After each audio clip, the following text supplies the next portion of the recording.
Hello friends, എല്ലാവരും ചോദിക്കുന്നൊരു കാര്യം multi bagger Stokes എന്നാണ്. മൾട്ടി ബാഗർ സ്റ്റോക്സ് എന്ന് വെച്ച് കഴിഞ്ഞാൽ ഒരു ചെറിയൊരു സ്റ്റോക്ക് ചെറിയൊരു പ്രൈസിന് നമുക്ക് ആദ്യം കിട്ടും. അതായത് ഒരു ബിലോ 10 റുപ്പീസോ അല്ലെങ്കിൽ ബിലോ 15 റുപ്പീസോ ഉള്ളത്. ആ സാധനം ഒരു വർഷം കൊണ്ടോ 2 വർഷം കൊണ്ടോ 600 ടൈംസോ 400 ടൈംസോ 300 ടൈംസോ ഒക്കെ പ്രോഫിറ്റ് തരുന്ന സ്റ്റോക്കുകളെയാണ് നമ്മൾ മൾട്ടി ബാഗർ സ്റ്റോക്സ് എന്ന് വിളിക്കുന്നത്. സോ അതിനായിട്ട് ഞാനൊരു എക്സാമ്പിൾ പറയാം. എക്സാമ്പിൾ കാണിക്കാൻ വേണ്ടിയിട്ട് ഞാൻ അപ്സ്റ്റോക്സ് ഓപ്പൺ ചെയ്യുന്നുണ്ട്. ഇപ്പോൾ നോക്കിയാൽ ഒരു എക്സാമ്പിൾ,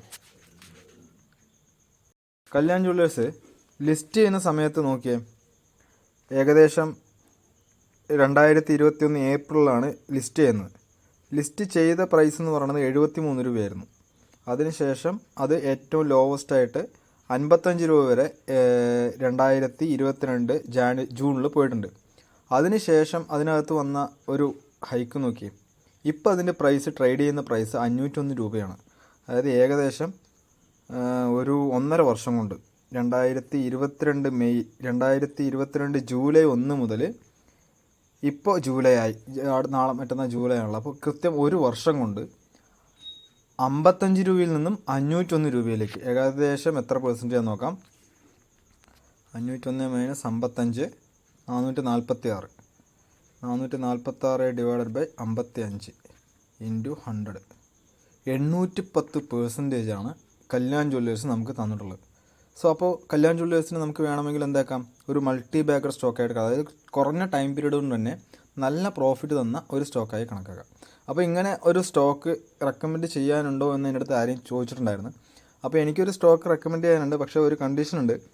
ഞാൻ സെബി രജിസ്റ്റേർഡ് അനലിസ്റ്റ് അല്ല, എങ്കിലും എൻ്റെ അനാലിസിസ് വഴി തരുന്ന ഒരു സ്റ്റോക്കാണ്. അപ്പോൾ ഈ സ്റ്റോക്ക് കാന ഈ സ്റ്റോക്കിൻ്റെ സമ്മറി എടുത്തു കഴിഞ്ഞാൽ ജ്വല്ലറിയാണ്. Kanani industrial limited India based കമ്പനിയാണ്. കമ്പനി ചെയ്യുന്നത് വെച്ച് കഴിഞ്ഞാൽ ഡയമണ്ട് എക്സ്പോർട്ട് ചെയ്യുന്ന ഒരു ജ്വല്ലറിയാണ്. അപ്പോൾ ഇത് ഗുജറാത്തിലാണ് ഉള്ളത്. ഈ സ്റ്റോക്കിൻ്റെ പ്രത്യേകത എന്താ വെച്ചാൽ ഇതിനകത്ത് പ്രൊമോട്ടേഴ്സും റീറ്റെയിലേഴ്സും മാത്രമേ ഉള്ളൂ. റീറ്റെയിലേഴ്സ് കൂടുതലുണ്ട് എങ്കിൽ അതിന് പ്രശ്നം എന്താ വെച്ച് കഴിഞ്ഞാൽ ആ സ്റ്റോക്കിനകത്ത് പെട്ടെന്നുള്ള വോളറ്റൈൽ മൂവ്മെൻറ്റ് സാധിക്കും. അതായത് കുറേ ദിവസങ്ങൾ പേഴ്സൻറ്റേജ് അപ്പ് മാത്രം ഉണ്ടാവും, കുറച്ച് ദിവസങ്ങൾ കഴിഞ്ഞാൽ താഴോട്ട് മാത്രം പോയിക്കൊണ്ടിരിക്കും. ഇങ്ങനെയുള്ള സ്റ്റോക്കാണ്. റീറ്റെയിലേഴ്സിൻ്റെ ഇത് കൂടുതലുണ്ടെങ്കിൽ. അപ്പോൾ ഈ സ്റ്റോക്കിനകത്ത് പ്രൊമോട്ടേഴ്സ് കൂടുതലുള്ളത് കൊണ്ട് ഈ സ്റ്റോക്ക് പെട്ടെന്ന് പോവില്ല എന്ന് വിശ്വസിക്കാം. അതേപോലെ ഇതിൻ്റെ ഫണ്ടമെൻ്റൽ നോക്കുന്ന സമയത്ത് നെറ്റ് പ്രോഫിറ്റ് ഈ വർഷം താഴോട്ടാണ്. പക്ഷേ overall standard yearly balance sheet നോക്കുന്ന സമയത്ത് ഇതിൻ്റെ ലയബിലിറ്റീസൊക്കെ കുറഞ്ഞു വന്നിട്ടുണ്ട്. അതേപോലെ പ്രോഫിറ്റ് അതേ തന്നെ മെയിൻറ്റെയിൻ ചെയ്യുന്നുണ്ട്. അപ്പോൾ ഈ സ്റ്റോക്ക് പെർഫെക്റ്റ്ലി അതിൻ്റെ ഒരു പ്രോഫിറ്റ് മെയിൻറ്റെയിൻ ചെയ്തുകൊണ്ട് തന്നെ അതിൻ്റെ ലയബിലിറ്റീസ് കുറച്ച് വരുന്നുണ്ട്. അപ്പോൾ ഈ സ്റ്റോക്ക് ഞാൻ റെക്കമെൻഡ് ചെയ്യാനുള്ള റീസൺ എന്താ വെച്ച് കഴിഞ്ഞാൽ, ഇതേപോലെ ഇതിനകത്തുള്ള മൂവ്മെൻറ്റ്സ് നോക്കിയേ. ഇത് സ്റ്റോക്ക് മാർക്കറ്റിനകത്ത് IPO വരുന്ന സമയത്ത് ഉള്ള റേറ്റ് എന്ന് പറയുന്നത് 13.39 രൂപ. അപ്പോൾ ഇതിൻ്റെ ബുക്ക് വാല്യൂയും പ്രൈസ് വാല്യൂ ഉണ്ട്. ബുക്ക് വാല്യൂ എന്ന് വെച്ച് കഴിഞ്ഞാൽ കമ്പനി ഇപ്പോൾ ഉള്ള മൊത്തം അതിൻ്റെ വാല്യൂയെ നമ്മൾ പ്രൈസിലേക്ക് കൺവേർട്ട് ചെയ്യുകയാണെങ്കിൽ അതിനാണ് അതിൻ്റെ ബുക്ക് വാല്യൂ എന്ന് പറയാം. അപ്പോൾ ഈ കനാനിൻ്റെ ബുക്ക് വാല്യൂ എന്ന് പറയുന്നത് ഇപ്പോൾ 3.84 റുപ്പീസിന് താഴെയാണ്, 4 റുപ്പീസിനടുത്താണ്. പക്ഷേ പ്രൈസ് ഇന്നിപ്പോൾ സ്റ്റോക്ക് മാർക്കറ്റിൽ ട്രേഡ് ചെയ്യുന്ന പ്രൈസ് എന്ന് പറയുന്നത് 2.75 ആണ്. അപ്പോൾ നമ്മുടെ വാറൻ ബഫറ്റൊക്കെ പറഞ്ഞതുപോലെ ബുക്ക് വാല്യൂ കൂടിയിട്ടുള്ളതും പ്രൈസ് വാല്യൂ കുറഞ്ഞിട്ടുള്ളതുമായ സ്റ്റോക്കുകളിൽ ഇൻവെസ്റ്റ് ചെയ്ത് കഴിഞ്ഞാൽ അത് പിന്നീട് നല്ല പ്രോഫിറ്റ് ജനറേറ്റ് ചെയ്യുമെന്ന് പറഞ്ഞിട്ടുണ്ട്. അപ്പോൾ അതുപോലെ തന്നെ ഇപ്പോൾ നമ്മൾ ഇതിനകത്ത് ഫണ്ടമെൻ്റൽ നോക്കുമ്പോഴും ഇതിൻ്റെ നെറ്റ് ക്രോർ വാല്യൂസ് ലയബിലിറ്റീസ് കുറച്ച് വന്നിട്ടുമുണ്ട്. അതേപോലെ വരുമാനം അല്ലെങ്കിൽ അതിൻ്റെ ഇയർലി ബാലൻസ് ഷീറ്റ് അത് മെയിൻറ്റെയിൻ ചെയ്യുന്നുണ്ട്. അതേപോലെ ഇതിൻ്റെ പ്രൊമോട്ടേഴ്സ് വന്നിട്ട് 57 50% കൂടുതൽ പ്രൊമോട്ടേഴ്സാണുള്ളത്. റീറ്റെയിലേഴ്സ് ഉള്ളത് 42% ഉള്ളതുകൊണ്ടാണ് ഈ സഡൻ മൂവ്മെൻറ്റ്സ് ഒക്കെ വരുന്നത്.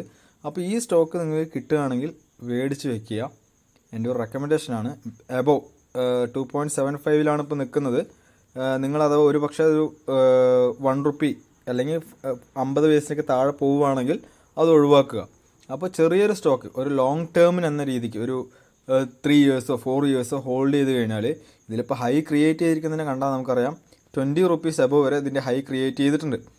അപ്പോൾ ഒരു പക്ഷേ ഒരു 1 ഇയർ കൊണ്ട് ഇത് 20 റുപ്പീസ് റീച്ച് ചെയ്യുകയാണെങ്കിൽ ആലോചിച്ച് നോക്കിയാൽ ₹2 എന്നുള്ളത് ₹20 ആവുകയാണ്, ഏകദേശം 10 ടൈംസ്. അപ്പോൾ നല്ലൊരു പ്രോഫിറ്റ് ജനറേറ്റ് ചെയ്യാൻ കഴിയുമെന്ന് വിചാരിക്കുന്നു. ഇത് പറയാനുള്ള മറ്റൊരു റീസൺ എന്ത് വെച്ച് കഴിഞ്ഞാൽ ഇതിനകത്തുള്ള വോളിയം കാണുന്നുണ്ടോ എന്ന് എനിക്കറിയുന്നില്ല, ശ്രദ്ധിച്ച് നോക്കുക. നമ്മുടെ വോളിയം എന്ന് പറയുന്നത് മാർക്കറ്റ് IPO ലിസ്റ്റ് ചെയ്തതിന് ശേഷം എപ്പോഴെല്ലാം ഇതിനകത്ത് മൂവ്മെൻറ്റ്സ് ഉണ്ടായിട്ടുണ്ടോ അപ്പോഴെല്ലാം ഇതിൽ നല്ല വോളിയം വന്നിട്ടുണ്ട്. പക്ഷേ ആ വോളിയത്തെ എല്ലാം വെച്ച് കമ്പയർ ചെയ്യുന്ന സമയത്ത് 2024 എത്തിയപ്പോൾ ഉണ്ടായിരുന്ന വോളിയം എന്ന് പറയുന്നത് അതിൻ്റെ എല്ലാം 3 ടൈംസ് 4 ടൈംസ് എക്സെട്ര കൂടുതലാണ്. അപ്പോൾ ഈ സ്റ്റോക്ക് എല്ലാവരും പരിഗണിച്ച് തുടങ്ങി എന്ന് വേണം നമ്മൾ ചിന്തിക്കാൻ. അപ്പോൾ ഒരുപക്ഷെ ഇതൊരു മൾട്ടി ബാഗർ ആവാൻ ചാൻസസ് എനിക്ക് കാണുന്നുണ്ട്. അപ്പോൾ ഈ സ്റ്റോക്ക് എല്ലാവരും വാച്ച് ലിസ്റ്റ് ആഡ് ചെയ്തിട്ട് ബൈ ചെയ്യാൻ കഴിയുമെങ്കിൽ ബൈ ചെയ്യുക. Thank you.